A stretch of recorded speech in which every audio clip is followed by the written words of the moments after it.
नवरात्रे में जो पंचमी तिथि होती है, नवरात्रे की जो पंचमी तिथि है, उस पंचमी तिथि के दिन अशोक सुंदरी का जो स्थान होता है उसको समझिएगा थोड़ा सा।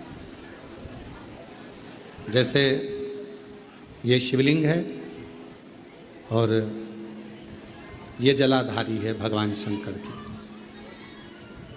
ये शिवलिंग, ये जलाधारी, और जलाधारी में जो जल बहता है उसमें बीच में जो मोटी सी लाइन रहती है वो अशोक सुंदरी होती है। जैसे कई बेटे हैं, बेटियां हैं, कोई व्यक्ति व्यापार चालू कर रहा है या कोई व्यक्ति अपना नया भवन निर्माण कर रहा है, नए भवन में जा रहा है या कुछ अच्छी दुकान खोलना चाह रहा है, कोई अपने लक्ष्य पर पहुंचना चाहता है और पहुंच नहीं पा रहा। माँ आद्य शक्ति की पूजन की जो पंचमी तिथि होती है, इस पंचमी तिथि पर अशोक सुंदरी वाली जगह पर, जो अशोक सुंदरी का स्थान है, वहाँ पर लाल पुष्प एक समर्पित करें। जो जलाधारी है, माँ पार्वती, जगत जननी, जगदम्बा, अम्बा, भवानी मैया, दुर्गा का हस्त कमल, इस पर 7 जगह पर कहीं पर भी लाल चंदन की बिंदी 7 स्थान पर कहीं पर भी रखनी, और 1 लोटा जल शिव जी को पंचमी के दिन, नवरात्र पंचमी के दिन कामना करते हुए उत्तर की ओर मुख कर कर, अर्थात यहाँ बैठते हुए शिव जी पर जल चढ़ाना प्रारंभ करें और अपने मन की कामना कहकर बाबा के पास में जो लाल पुष्प समर्पित करा है उस पुष्प को अशोक सुंदरी वाली जगह से वापिस लेकर आ जाए। जिस लक्ष्य को आप पाना चाहते हो, अच्छी पढ़ाई कर रहे हो, खूब अध्ययन कर रहे हो, खूब मेहनत कर रहे हो, खूब पढ़ो, कोई दुकान खोल रहे हो, व्यापार चालू कर रहे हो, कोई नया कार्य चालू कर रहे हो, उस पुष्प को अपने स्पर्श कर कर या उस पुष्प का दर्शन कर कर आप एक बार जाकर देखो, आपको उस मंजिल तक माँ आद्य शक्ति दुर्गा भवानी शिव पहुंचा कर शंकर में। और एक निवेदन करूं आप लोगों से कि बन सके दुर्गा सप्तशती का पाठ अगर करते हो या दुर्गा सप्तशती को आप पढ़ते हो तो हिंदी का उसमें नीचे लेख आते रहते हैं, बहुत सारे वर्णन आते हैं, उसका भी पढ़ेंगे तो उसमें बहुत सारी बातें आपको बहुत अच्छी अच्छी, देवी भागवत में, दुर्गा सप्तशती में, इनमें बहुत सुंदर सुंदर कल्याण का, यदि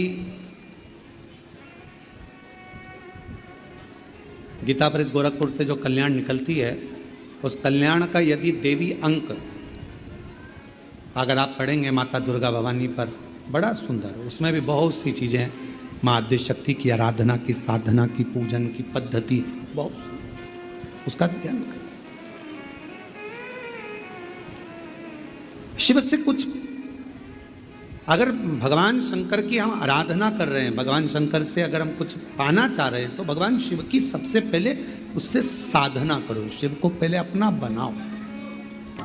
कथा दे रही है, ओगरदानी त्रिकालदर्शी कैलाशी शंभू के पास में उस समय पर कामदेव की धर्मपत्नी रति भी है,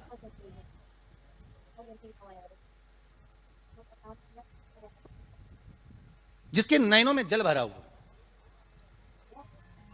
शिवजी ने पूछा, बोलो रति, आप और यहां, जब आपका पति जलकर भस्म हुआ तो हमने वर दिया था आपके पति को कि ये भगवान कृष्ण का पुत्र बनकर मिलेगा आपको, फिर क्यों आप यहां पर आई हो, क्या हो गया ऐसा, क्या चाहती हो आप,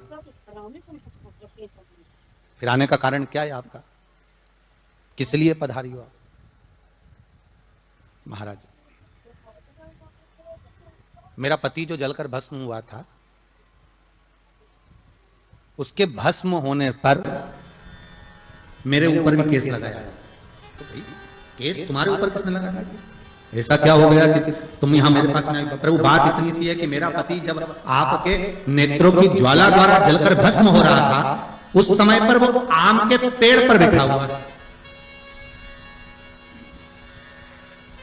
कौन से पल्लव के, आम के पल्लव, आम के डालियों में, आम के पल्लव में मेरा पति छुपा हुआ। तो फिर क्या चाहती हूँ भगवान से माँ रति कह रही हैं, दिक्कत केवल इतनी सी है कि मेरा पति जलकर भस्म हुआ, वो आपने वर दे दिया कि वो कृष्ण के पुत्र बनकर हमें मिल जाएंगे, वो हम मान रहे हैं, सब जानते हैं हम, ठीक है। पर दिक्कत इतनी सी है कि जिस आम के पेड़ पर मेरा पति बैठा हुआ था, उसके चक्कर में वो आम का पेड़ भी जला।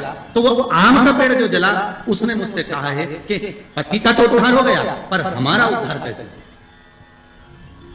अब देखिए, कई लोग कहते हैं प्रश्न करने वाले पीछे नहीं हटते महाराज, बहुत प्रश्न करते हैं और प्रश्न कर कर पूछते हैं, गुरुजी ये कलश के ऊपर आम के पत्ते क्यों लगते हैं? उसका उत्तर है, ध्यान दीजिए।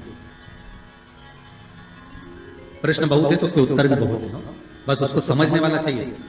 और आप लोगों को तो आज बहुत बहुत भगवान ने कृपा करी है, जो आप पहले दिन ही कलश स्थापना होती है और पहले दिन ही आपको ये ज्ञान हो जाए कि बच्चे पूछे कि कलश क्यों रखा जाता है, कलश के ऊपर आम के पत्ते क्यों लगाए जाते हैं, कलश के ऊपर नारियल क्यों रखा जाता है, कलश के ऊपर 9 बार मोली क्यों बांधी जाती है, मोली मतलब अच्छा नाड़ा 9 बार क्यों लपेटा जाता है नारियल के ऊपर, कलश के ऊपर जब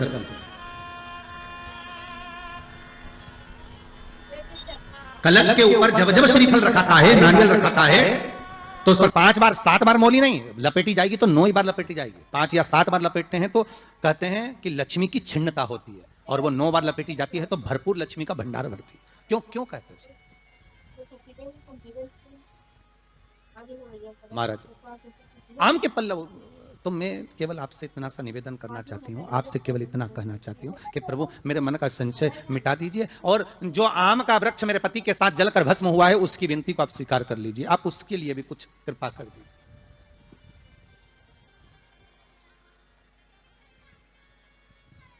इसी को कृपा कहते हैं, इसी को करुणा कहते हैं, इसी को दया कहते हैं।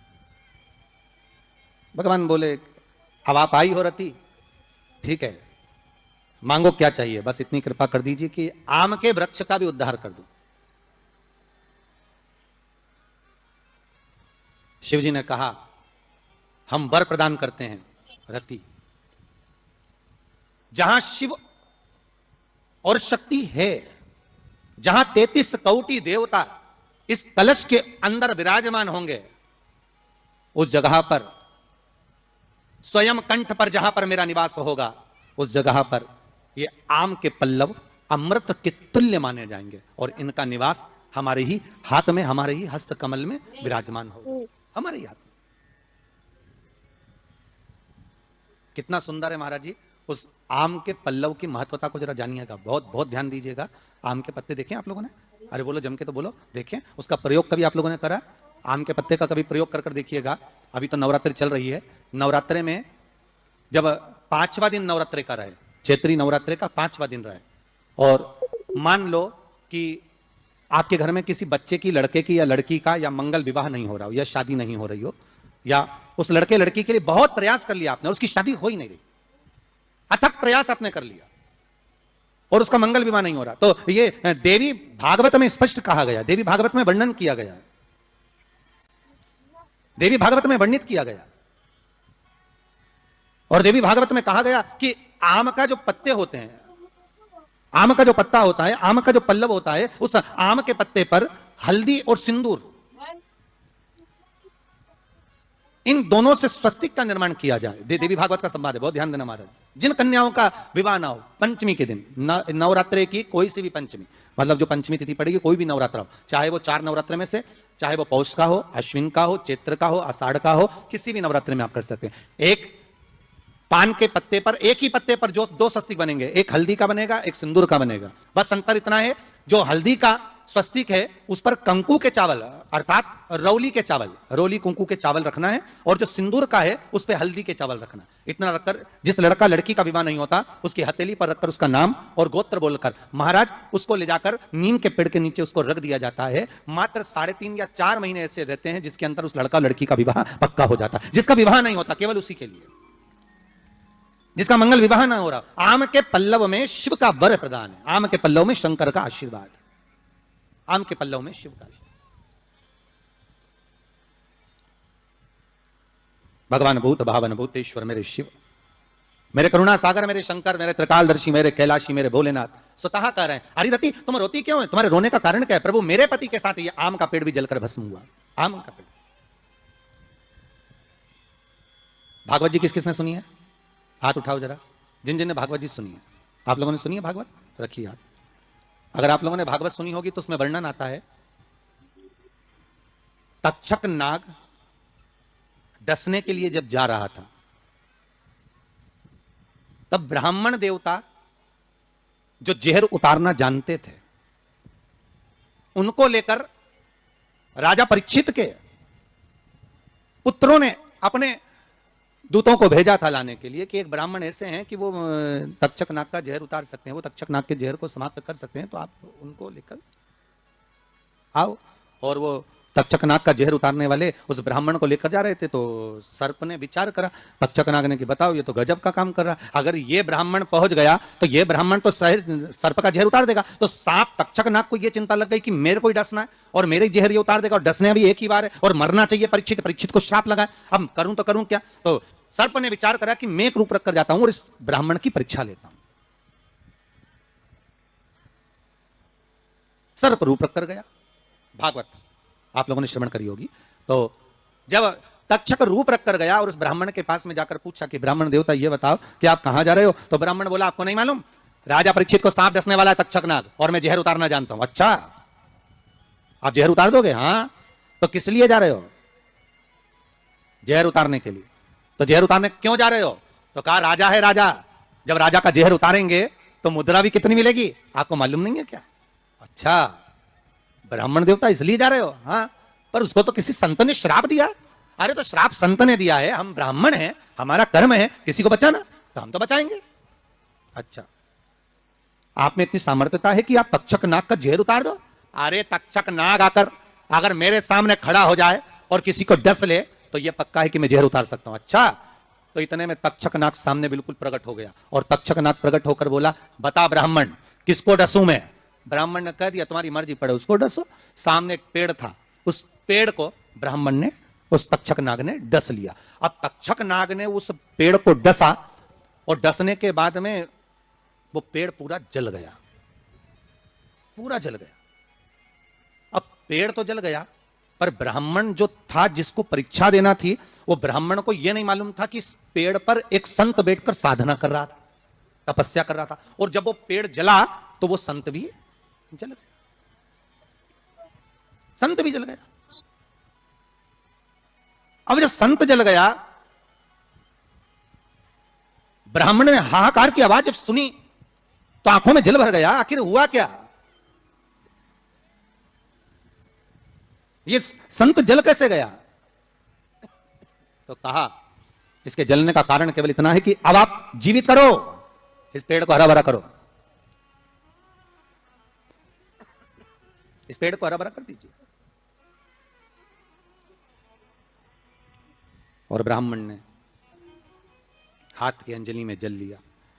हाथ की अंजलि में जल लेकर ब्राह्मण उस जल को पेड़ के ऊपर छींट रहे थे, तो सबसे पहले ब्राह्मण ने यह मन में सोचा कि भोलेनाथ शंभु त्रिकालदर्शी है कैलाशी, कृपा ऐसी करना कि सबसे पहले जो पेड़ पर जो संत बैठा था वो जीवित होना चाहिए, जो वृक्ष पर संत बैठा है वो जीवित होना चाहिए। हाथ का जल ब्राह्मण ने जैसे छोड़ा, छोड़ते से पेड़ भी हरा भरा हो गया, और उसके ऊपर जो संत बैठे थे वो भी जीवित हो गए। जीवित हो गए तो तक्षक नाग को यह लगा कि इसने एक जले हुए पेड़ को जीवित कर दिया, वापिस हरा भरा कर दिया, और इसने ऊपर बैठे हुए संत को वापिस जीवित कर दिया, तो यह पक्का है कि मतलब ये तक्षक नाग का जहर, मतलब मेरा जहर राजा परीक्षित को उतार सकता है। तो तक्षक नाग ने अपनी बात को पलटा और पलट कर कहा महाराज जी हाथ जोड़कर निवेदन करता हूं, जितना राजा परीक्षित के पुत्र आपको धन देंगे उससे 1000 गुना धन मैं आपको देता हूं। ब्राह्मण ने कहा ठीक है, अगर दक्षिणा से बड़ी दक्षिणा हमको एक ही जगह पर मिल रही है तो फिर हमें जाने की जरूरत क्या। ब्राह्मण ने दक्षिणा ली, वापिस मुड़ गया, वापिस मुड़ गया। अब ईमानदारी से बोलो, वो ब्राह्मण नरक गया होगा कि स्वर्ग गया होगा? जरा जम के बोलना, सुनाई देना चाहिए हमको। कहां गया होगा? नरक। काय में लिखा है? देवी भागवत में। उसका कारण क्या था? शिव महापुराण की कथा कहती है जैसे एक नाव चलाने वाला व्यक्ति नाव लेकर जा रहा है और उसमें बहुत सारे यात्री बैठे हैं, बहुत सारे यात्री, और नाव डोलने लगी, आंधी चलने लगी, तूफान चलने लगा, हवा आने लगी, लहरें उठने लगी और नाव डूबने लगी। तो जो नाव में बैठा हुआ, नाव चला रहा था, वो कूद गया और कूद कर बाहर निकल गया, और निकलकर सारे के सारे जितने नाव में बैठे थे वो सब जलने लगे। जितने नाव के अंदर बैठे थे वो सारे के सारे जलने लगे।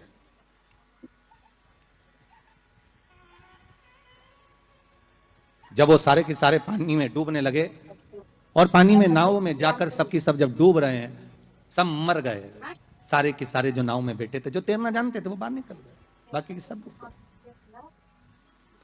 नाव चलाने वाला जब उसके प्राण छूटे तो उसको एक नरक नहीं मिला, कम से कम 94 नरकों में वो नाव चलाने वाला गिरा। शिव महापुराण की कथा कहती। तो उस नाव चलाने वाले ने भगवान से पूछा कि मुझे इतने सारे नरक क्यों दे रहे हो? मैंने तो लोगों को गंगा से पार उतारा, मैंने तो रोज गंगा का जल पिया, मैंने तो रोज गंगा का स्मरण किया, मैं तो रोज भगवान का दर्शन करता था, मैं रोज गंगा से पार उतरता था, दुनिया के लोगों को मैं पार उतारने का काम करता था। तो भगवान ने कहा गलती केवल तुमने एक कर दी, तुमने अपने प्राण बचाए। अगर तुम 2 लोगों के भी प्राण बचाते बचाते मर जाते तो तुमको वैकुंठ मिल जाता, पर खुद के प्राण बचाए और दूसरों को मरने दिया, इसलिए तुमको नरक मिला, इसलिए तुम्हें नरक प्राप्त हुआ।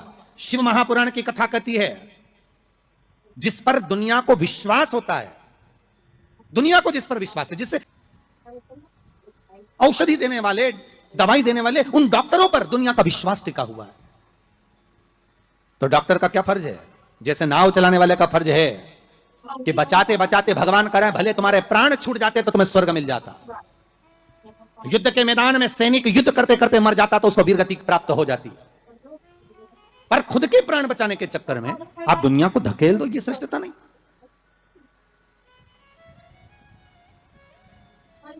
ये इसमें श्रेष्ठता नहीं। जब तक उस शरीर में प्राण है, जब तक उस शरीर में श्वास है, डॉक्टर भी अपनी जान झोंक दे कि कैसे भी मुझे इसको बचाना है, चाहे कुछ भी हो जाए इसके प्राण बचना चाहिए। फिर धन मूल नहीं है, फिर संपदा मूल नहीं, फिर सत्ता मूल नहीं है।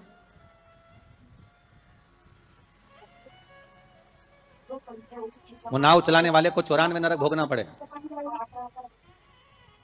जिस ब्राह्मण ने दक्षिणा ज्यादा लेकर राजा परीक्षित को नहीं बचाया, चले गए। जब भगवान ने विद्या दी है, भगवान ने ज्ञान दिया है, भगवान ने विवेक दिया है और तुमको उस लायक बनाया है कि आप 4 लोगों को पढ़ा सकते हो, आप 4 लोगों को आगे बढ़ा सकते हो, आप इसका सम्मान कर सकते हो, आप इसको अग्रण्यता प्रदान कर सकते हो, आप इसको विवेकता दे सकते हो, और आप उस विवेकता को ना देते हुए अगर आप अपने उस वैभव को छुपा रहे हो और उससे वंचित कर रहे हो दुनिया को, तो फिर भगवान छोड़ने वाला नहीं है, नरक भोगना।